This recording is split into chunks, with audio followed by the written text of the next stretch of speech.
Welcome to the deep dive. So today we're digging into something pretty interesting, the really different economic vibes between the US and Vietnam. Yeah, we're using that article, Vietnam's Hustle Economy, as a jumping off point. It talks about grit, creativity, low costs. Right, and how maybe they're outpacing the West in some ways. The big question really is how has Vietnam, with its, difficult history, become this hub of activity? And what can we maybe learn from it? That's the angle. Exactly. We want to give you those aha moments. We'll touch Yeah. on comfort versus hustle, these amazing sidewalk The startups. digital side, too, which is maybe unexpected. Yeah, and cost of living, how fast they learn, how they handle, global stuff. Okay, let's get into it. Well, the first thing that really hits you is that basic approach to, like, economic life. Hmm. In the U.S., there's often this reliance on well-established systems, Yeah. safety nets. You hit a problem, you look for a systemic fix, maybe. Right, but the article suggests in Vietnam it's more about everyday ingenuity, just figuring things out on the fly because you have to. Exactly. It's baked into the daily reality, it seems, that resourcefulness.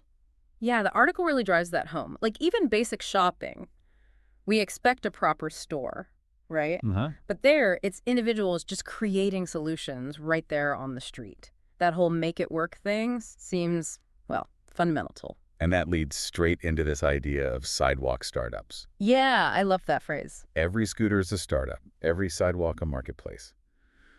It sounds catchy, but it actually describes this like pervasive entrepreneurial feel. Totally. It's not just big tech companies, it's everyone seizing tiny opportunities. Yeah. And that example, they use the coffee vendor live streaming her shift. That's brilliant. It really is. You've got this super traditional street business, Yeah.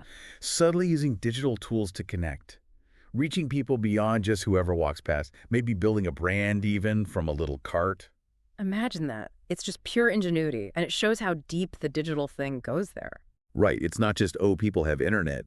It's how they're using it, often in really creative, maybe unexpected ways. So beyond things like freelancing or online teaching, which are growing.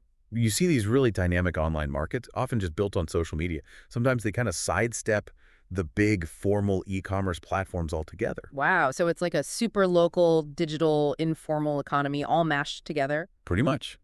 And when you layer on the cost of living, Mm. well, that digital agility gets even more powerful. Yeah, the millionaire math concept, that really puts it in perspective, doesn't it? It does. I mean, think about what $1 million actually buys you.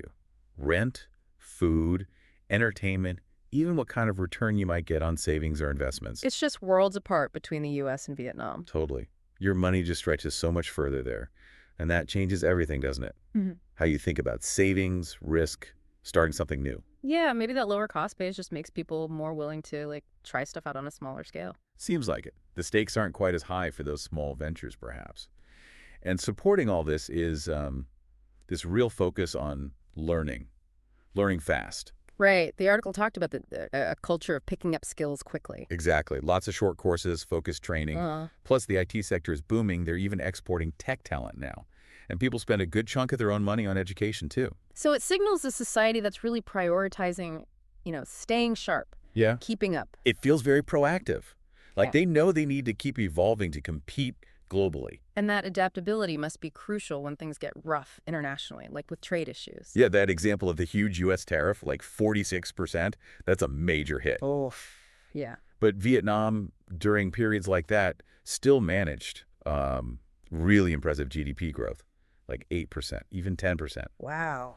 Well, it suggests they're just really good at adjusting, finding new markets, shifting trade flows, just keeping the momentum going despite these big external shocks. So their confidence isn't just wishful thinking. It's based on actually doing it, navigating the tough stuff. Seems that way. So at the end of the day, Vietnam's economic energy, it seems less about massive established wealth Right. and more about this potent mix. Everyday hustle, creativity born from need, low costs boosting digital use, and this deep commitment to learning and adapting really, really quickly. It's definitely a different playbook, isn't it? A really contrasting view on what drives economic success today. It absolutely is. Yeah. And it kind of leaves you wondering, doesn't it? Mm. Well, thinking about all this, how might things look maybe closer to home if there was a bigger embrace of that kind of resourcefulness, that focus on rapid learning? Interesting. Like, what opportunities are we maybe overlooking because we're not thinking with that kind of hustle economy mindset? Something to chew on.